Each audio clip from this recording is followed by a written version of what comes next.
Hi, and welcome to the Great Women in Compliance podcast with Hema Lomax and Lisa Fine, me. We are sponsored by Corporate Compliance Insights and produced by Tom Fox and the Compliance Podcast Network. My guest today is Dr. Bettina Palazzo, who is truly a luminary in the business ethics field, and I've been excited for this talk for a while. She has led Palazzo Ethics Advisory since 2003 and lives in one of my favorite places. She's in Switzerland.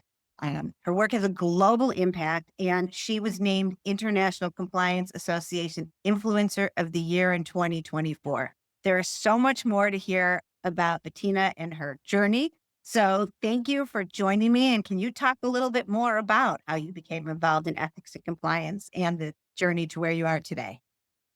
Yeah, thank you so much, Lisa. I'm really thrilled to be here. And thank you so much for your nice words. I'm blushing all over here. Yeah. How did I start out in business ethics? It was not a big plan, like a strategy, but mostly characterized by lots of struggles and uncertainties. That's how I got really good in tolerance for uncertainty, which I think is in the end a very good career advantage if you could tolerance for uncertainty.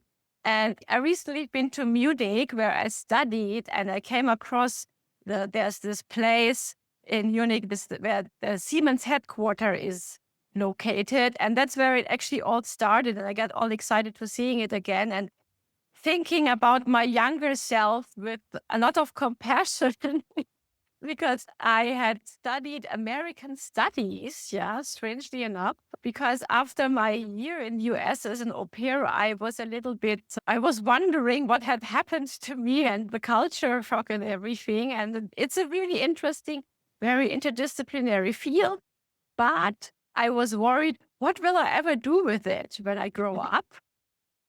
The good news is that you can do almost everything with it. We have one famous German comedian, Michael Mittermeier. He's in TV all the time in Germany now, and he studied with me. Oh, So you can either become a professional business ethicist or a national famous comedian. or sometimes both.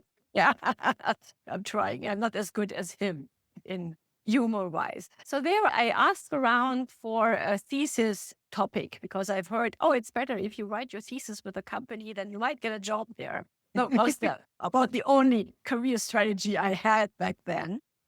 And I found somebody who told me, American studies, I would be interested what's going on in business ethics in the States. And when was that? In 92? And that was so way before the famous Siemens scandal in 2006. Yeah, and so I got into it, I did my research, and that was, of course, important fact, was before the internet, and to get one little Journal of Business Ethics article, I had to wait 2 weeks. Oh, yeah. I forgot. Yeah. Yeah, and then I started to network and I wrote letters to in one of the books I ordered at the library, there was a list of institutions that are doing business ethics stuff in the States, and I wrote to everyone. And one of them actually wrote back that, there was this guy from Germany on a research trip recently, and he gave me his address. So then from there, from this professor in management, I got handed on to other people, went to conferences, started networking on conferences, eventually found my PhD job like this, and eventually found my first corporate job with KPMG to start the business ethics consultants practice in Germany in but when was it? 98. Yeah, the same year I got married.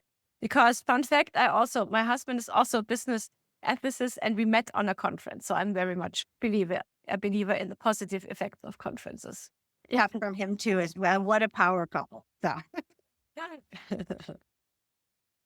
so this is how it started. And then, of course, the struggles were not over. And back then there was not a lot going on in business ethics in Europe, and compliance was hardly existing.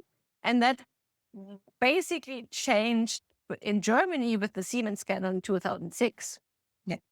And you Yeah. were well suited for it. And then since then, you've done a lot of things, and now you are, and it's official, an ethics influencer. So can you define what that means now, especially because that is such an internet term for those of us who started pre-internet. So can you talk about that first? What Mhm. exactly? Yes, I think what I see with my client a lot is that they were struggling to influence their people for compliance and ethics. And then after a couple of years ago, a client told me, we've done all our hardcore, serious compliance work now, and I realized we need to communicate it better internally. Mhm. Yeah, so then I digged into what's out there in marketing, the psychology of influence. Mhm. And there's been also a big surge in knowledge about how does it work to influence people for good. Yeah, again, you can, because what we see over and over again, you can, of course, you can try to more or less force people to be compliant. But so Right. far, we haven't been very successful with that. In fact, I get a lot of inspiration about this relationship between influencing and getting people to the right place, or by force or by other things. So what are the alternatives? And my main influence, it comes from parenting teenagers. Because it's And very similar. So you have basically two groups of people that live in different time zones. As a parent, you look to the future of your child, you want to keep them safe, and you want them to become successful, responsible adults. But the teenagers, they're just looking, they're living in the here now. They want to have fun. Now they're gonna want to go out until 6 a.m. They don't want to study. They don't see the connection. It's impossible from them from a neurological point of view. And in compliance, you have to do with salespeople that are in the here now because they want to get their numbers in this quarter. And right. it's not so easy. Of course, they understand, yeah, it's better for a reputation, but you really need to break it down so they can feel it, Mhm. what's in it for them. To do they need to understand the why. So Yes. why do I need to fill out this form? Or why should I not give lavish invitations or gifts to win clients? Yeah. Yeah. And if they understand that, if you can move from pushing your agenda on them to making it their agenda, that's not so easy. It requires some thinking. That's where the magic of influence happens. Yeah, I think that makes a lot of sense. It's a really interesting concept. And we just had somebody, Amy Wilson, who does a lot of organizational design. And one of the things that she said that stuck with me, and I think it segues into something about work as well, is that she says that a mandate, movements versus mandates, you can change people through movements and winning that a lot. You can make orders, and orders are mandates, and that's just like we have to obey or else. And that you might get a result, but you're not going to get a long-term result because Exactly. And plus, yeah. exactly. And plus, it's exhausting. Yeah. You always have to be behind. Yeah. Yes. So that's why the influencing term more or less came natural to me, because that's what influencers are doing. They are sending out messages, but then they're not the only ones who spread the messages. Yeah. Yeah. And here I got a lot of inspiration from the work of marketing professor Jona Berger. And I think he's in Wharton, if I remember right. And he has this one book, it's called Contagious. And he studied with machine learning what kind of content gets shared in the internet. And we want the same, and he came up with some principles how you can do it. So it should be social. So it should make you, if you share something, you want to look good. Can we do this for compliance? You have to think about it. You want to have positive emotions, not so much positive emotions in compliance, in the typical compliance email, but you can do it. You can turn it around. Yeah. Positive triggers in So you have to come up with events around compliance along the year or the employee life cycle, because the problem with compliance can be that when do people hear about compliance? When there's an incident, investigation, a new policy, a new rule. There's another great book by a great couple, the Gottmans, John Gottman and his wife. They wrote The 7 Secrets of Successful Marriage. Okay. Which I give to every newlywed. It's the best. And it's scientifically proven. And they put people in the lab, couples, and they wired them for heart rate and stress rate. And it saw how they interacted for a weekend. And they could predict divorce by 80%.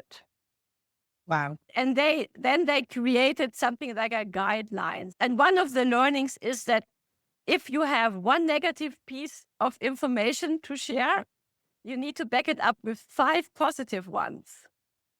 I'm smiling as you say that, because in my prior life, when I worked with Gate Group in Switzerland, when I worked with a number of Europeans, I would get some of the emails and a lot of trouble adjusting to the messages that would be, "Dear Lisa, it was great to see you last week." There was like a whole bunch of positive things to start. And then it's basically in the middle, "What you wrote, this was terrible. This was this." And then the final sentence is, "I heard you'll be here next week. Let's definitely get drinks," or something like that. And sometimes for some of us, it was whiplash. But on the other hand, done right, it can be it's very effective to know there may be a problem, but there's good as well. And I think that is one of the things too, that really in a workplace is important. You've tied it in, because I think we want to go places to work every day that we believe are ethical, regardless of what's going on in the world, regardless of who's leading what country. But you want to feel like the people you actually talk to every day and the thing you're putting out into the world is ethical and good. And you even make the point that ethical behavior correlates to happiness. Yes, I deeply believe it. Nobody wants to go to work feeling miserable. And in German, we even have a word for it. It's called work suffering, Arbeitsleid. And there's lots of organizational psychologists who write about that. I think it's a pity. Why should we go to work and suffer? Well, okay, sometimes you have to do hard stuff, but if you have the feeling that you can't live your own values, and you feel that you don't belong and you don't believe in the product or in the services, that's tough on you, and that takes a lot of energy. Yeah. And I would think that even if you do believe in all of those things, if you have managers or leadership who you believe don't really care and only care about making profit or the bottom line, but not building for the future, that for some people can be pretty demoralizing, I would think. That is work suffering. Exactly. And you said it so nicely, because that beyond all the big stuff, what kind of company is it? What's the product? What's the culture? It is the main determinator of your work happiness is your boss. And everybody knows that. Everybody has experienced that. We have tons of leadership trainings out there. But I have the feeling we are not moving the bar very much in terms of ethical leadership. I think one of the reasons is, besides the context, is that people are not trained to think about the ethical dimension of their leadership. Yeah. Then there's the effect of power, and that's related to the context. And what else? So as a leader, you're always under observation. And what then quickly gets forgotten is that whatever you do, it will get interpreted. Even if it starts with bad intention. Like one of my big aha moments was in one of my very early ethics projects with a department store company, where people in the workshops told me the story that there was a new director of a department store, and they went to the canteen together, the old one and the new one, and they didn't pay at the cashier because they, as the big boss, would get an invoice at the end of the month. Right. But the people who observed that they didn't pay at the cashier didn't know that. They just thought, oh, they are earning so much more money than we do, and they get a free lunch. And this is really something to have this kind of attention on these little moments of truth. Yeah, That's so important. I think you're And that makes a big difference. absolutely knowing that on the small things, if your manager or others are candid with you and have back and do that when things do go wrong, and they always do in any job, they're there to help on that. So one thing I wanted to ask, going back a little bit to the concept of being an ethics influencer, you're based in Europe and in the US, and there's no question we're in a time of uncertainty. Do you think being an ethics influencer, the concept of it would vary depending on their location? And how do you advise people in these? I know the word unprecedented is overused, but it seems like it right now every day. How do you help people advising them to keep making that impact when there's so much going on? Yeah, it is, of course, hard, but I think consistency is key. It's one core element of integrity, that you are just this, you stick with your values no matter the situation, even if you could gain a lot from it, because that's the test if you were serious about the values you were proposing to begin with. And so also in Switzerland, we're a little bit under shock at the moment with companies that stop their diversity inclusion programs because of some threat that that might be bad for their business with the US. And that for me is, it's just, I don't think it will be successful. And it's definitely it's very difficult to pick up the pieces after that, because it will be very hard that people will believe you again if you want to go into diversity after that, if you lose it so easily. Yeah. I think we see in the US right now law firms who are getting lots of different things happening. Some of them, there were real concerns on other sides. And then at the same time, you see the ones who thought they might be doing something right for the rule of law now have people who won't work with them. It's not an increase versus a decrease. On the other hand, they are still able to do some of their work with the government. And it'll be interesting to see how many companies will respond and how Well, yeah. I'm not completely uncompassionate for that. It is a difficult situation. Sure, I don't want to break the judgment over these companies, but when you were talking, it just came to mind that back in the day when the big Enron scandal happened and Arthur Andersen went down the drain, I remember that there was the founder, Arthur Andersen, once famously said that there is not enough money in Chicago to get a board report from Arthur Andersen. So this is what this integrity is all about. You stick with the principles you set for yourself, no matter how profitable it can be for you to not do it. And it's hard, but it's an investment. And like with every investment, you never know if it will be worth your while or not. I also think part of our role is to build the information and strategy and communications to make sure that people understand the importance of this being part of who you are and what you do at an organization. And how do you do that? How do you advise people to help bring in that importance of consistency? Or if you stand for nothing, you'll fall for everything, or I'm misstating the quote, but it's basically you have to stand for something or nothing. Right. Yeah. So that's how I see my role actually as an ethics advisor, that I'm something like a critical friend, that I can say uncomfortable stuff to my clients. Then, of course, it's not in my power if they do it or not. Yeah. But to give you an example, I had one client who had a big scandal around the conflict of interest of a high-level employee. And then I did my research and I helped them to create a new code of conduct. And then I did my research and I found out that the CEO was actually the member of the board of a supplier, which of course is no good tone from the top. And I advised them that he, with a public statement, stepped down from his position. That Which he didn't do. I didn't even know if he read the report, but he didn't Yeah. do it. But he had to leave the organization a year later. So he could, I don't know. Yeah. But it's what makes my job sometimes a little bit challenging because I have to give the tough love in my role. And it's also a decision.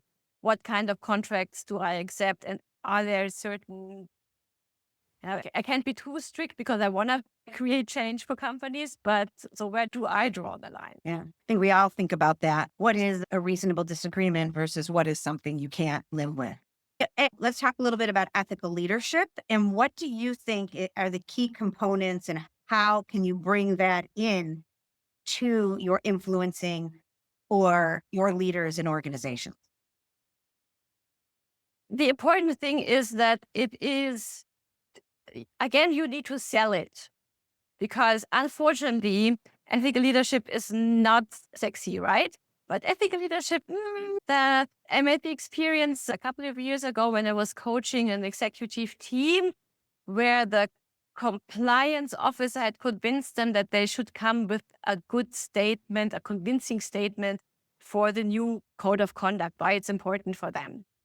And I was aiming at getting something that's beyond the usual blah, blah, blah that you get from top leaders about compliance, like our reputation is our key asset in the market and for sustainable growth, and then everybody falls asleep. And there is no emotional tone in it. There is no personal touch. And we need a minimum. I don't say that you have to come up with a tear-jerking statement, but a minimum of emotional tone is just key to show that you care and make other people care. And there I learned, so I created some prompts for these leaders so they can, because it's clear nobody can come up with a statement that resonates with other people without some preparation. So I created a couple of prompts. What's the most important issue in topic of your code of conduct? And the CEO came up with a great story. And he said that for him, work security is key because he had grown up with a grandfather who couldn't hear him very well because he had worked in a very noisy factory. Wow. And then he said, oh, can I really say that? And he was very hesitant because there is this fear to appear weak if you get into these kind of level of personal stories. So that's the thing I think we need, because now if you look also at the media, what kind of leaders get celebrated, it's not really the ethical leader that gets celebrated. That it's still this tough guy image. But there's a big discussion about, do really tough guys always finish first? I doubt that. There's a lot of research that shows that it's more, people always look at, of course, they look at your competency, but they also look at your warmth and if they can trust you. And I think that's undersold and undermarketed. Mm-hmm. And then, so we need better PR for ethical leadership.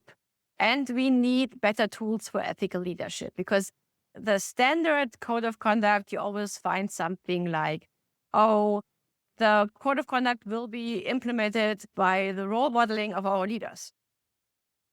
And end of story. And nobody really knows how that works. Yeah. That makes a lot of sense. So what I'm doing with my ethics gym, because I think it's a muscle that all humans have, but then you need to work on it. So that's why I came up with this gym where I guide them through some tricky dilemma situations so they can be prepared if that comes up. They don't have to invent it on the fly and in the heat of the moment. There is a lot about what are the challenges, how about things like time and performance pressure, group pressure, authority, all of that, to be aware of this, that there are certain traps in ethical leadership that you can easily fall into without being a bad person, right? That's super important. It's about skills and competence and not about your character so much. And what can you do? So how can I show every day that ethics is a priority, really? And not say, get me this contract no matter what. How can I do that? And then finally, what is also key is how can I listen as a leader, so my people will talk to me if they have an ethical concern. So does that come back into speak up as a culture or as a more informal, as it's something that's very close to mind for me right now, both professionally and having recently spoken? I think if your leaders are A, willing to listen, and B, if they hear something, they're willing to escalate it and make sure that it's handled. If it's not something they're comfortable with, you go back to the tough guy. They don't want to admit they can't do something. How do you encourage that in a culture? Speaking up, whistleblowing. Yeah, I think there's a little bit of a misunderstanding recently, because I'm observing since a couple of years that companies are increasingly hesitant to call their speak up line whistleblowing hotline, Yeah, which I understand, sure. And then it gets mixed up with all the informal parts. So how can I, what you just said, how can I listen? How can I also bring uncomfortable topics to my superior without creating escalation, aggression, and defensiveness? So that's the informal part. And we need both, of course. Yeah. If there is not the trust in the everyday situation that I can address also a colleague on something where I'm not happy with from an ethics point of view, then I will probably not really trust the ethics hotline either. So we have the formal process, which absolutely is necessary, because not everybody has the personality or the context to speak up in the moment. But it's much, and there are also situations where a hotline report is just not fast enough to take care of the situation. Like the classical thing, what comes to mind here is the nurse that is in the operation room and has to talk to the surgeon and say that he forgot something or that the blood pressure dropped, whatever, or that, some minor thing that can become a real problem. So that's where the hotline is not fast enough. So that instant, we need to create a context, and we need to train people on both sides how to intervene in the moment in a way that's productive and doesn't create fear. Yeah. And positive reinforcement that's a situation where, a little bit of positive reinforcement can go a long way. If a nurse feels comfortable saying something, the doctor fixes the problem and then afterwards says, "Great job, Bettina. Exactly.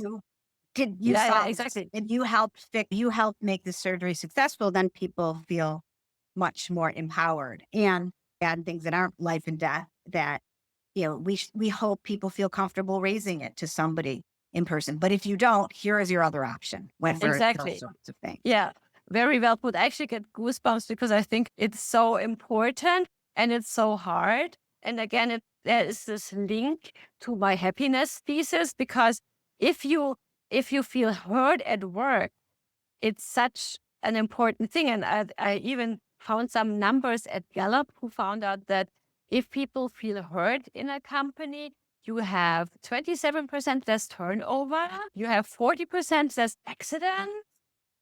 Yeah. And for me, accidents and ethical mishaps are very similar. Yeah. You need to talk about them early on. And you also need to address the almost incidents and the almost accidents. So then you have much better cards to prevent the real ones. Yeah. Now, and that's underestimated, I think, this link. I think so too. I think we can all be better at it. Even those of us who think we do a good job, sometimes you're listening to hear what you need to hear, not what someone wants to say. So it's a challenge. Totally. Everybody is struggling with that. But I even think we should have classes on this in school already. But our schooling system is not made like this. It's also more focused on avoiding mistakes. And if you have a mistake, you hide it. And then everybody's surprised that we have the same dynamic in company. We keep going. So I'm very excited because I really try hard not to curse on the podcast. But last week when I saw that you and another just great leader of compliance, Christian Hutt, had your first compliance fuck up festival. And I love this concept because people often talk or brag about what went well, but people truly connect over challenges. So can you talk a little bit about it and where you're going with it? Christian and I, we met on several occasions and we always felt very aligned in the way how we think about compliance. And then we brainstormed one day what we could do together. And all of a sudden it hit me because I had been to, there is this concept of fuck-up nights where companies are trying to get a hold of, to get a better relationship around mistakes since a long time. And one way to make it more positive is that you celebrate it. Right. That you go out, that you have a kind of a frame for it where the sharing is less shameful and you can be proud of your mistake, because there's just so many mistakes that you can't see coming. And that's why it's so precious to share it with other people to avoid that. And since compliance management is really complex and has so many different disciplines that tie into it to make it a success, I think it's super important to have this kind of sharing. And you said it so nicely, it's there when you have connections. If you share your successes, that's nice too, of course, but this is, Brené Brown says it's in the true strength of vulnerability. You actually, strangely enough, you show more strength if you're happy, if you're open to show your imperfections. And people actually don't perceive you as weak if you are open to share your fuck-ups. Exactly. And what's next with the Fuck Up Festival? Next week, the 15th. Let me just check when it is, because it's 17 my time. 8 Pacific, 11 Eastern. That's exactly, I was just about to say that. I was pretty sure it was going to say 17, might have been 11, my great math. So yes, 11 Eastern, 8 a.m. Pacific. So if people are available, it'll be the day after this podcast is released. Oh, that's a great coincidence. So that works perfectly. So that's great to hear about that. And I want to hear, before we close, about one of your fuck-ups that in retrospect may become, I find that those become my biggest learning experiences. What about you? Do you have one you can feel comfortable sharing? Of course. So it was one of my very first ones in the very beginning with KPMG. I had to run a workshop for German city administration. And they had decided, and back then I was young, I didn't really understand all of the complexities.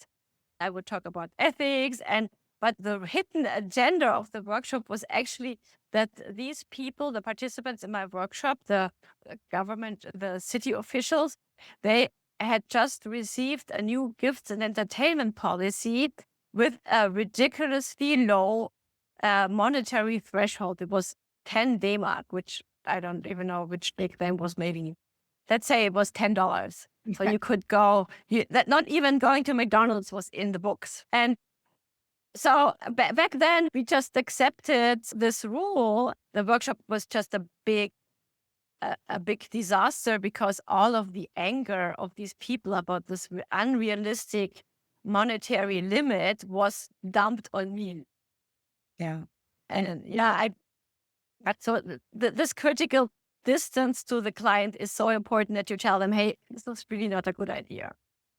I think many of the people that are listening will have a similar experience where the first time, if you at least for me, working in house or other things, you come in, you read everything, you look at the policies, come look at the law, you go and you talk to them. I've done a review of this. This is what we need to do. Here's a plan. Then they say, let me walk you through how this works in real life. And then you have to walk out.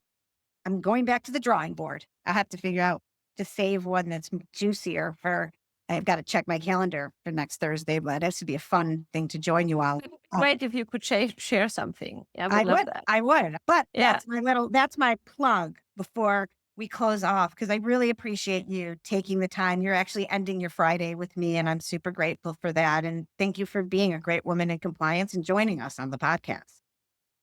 My honor and pleasure. Thanks so much. Compliance Podcast Network. Start your mornings with daily compliance news, quick, sharp updates on the top compliance and ethics stories in under 5 minutes every morning in Compliance Podcast Network. because compliance never sleeps. Need practical advice fast? Check out Compliance Tip of the Day, one actionable idea to level up your program. Short and sweet, every day on Compliance Podcast Network.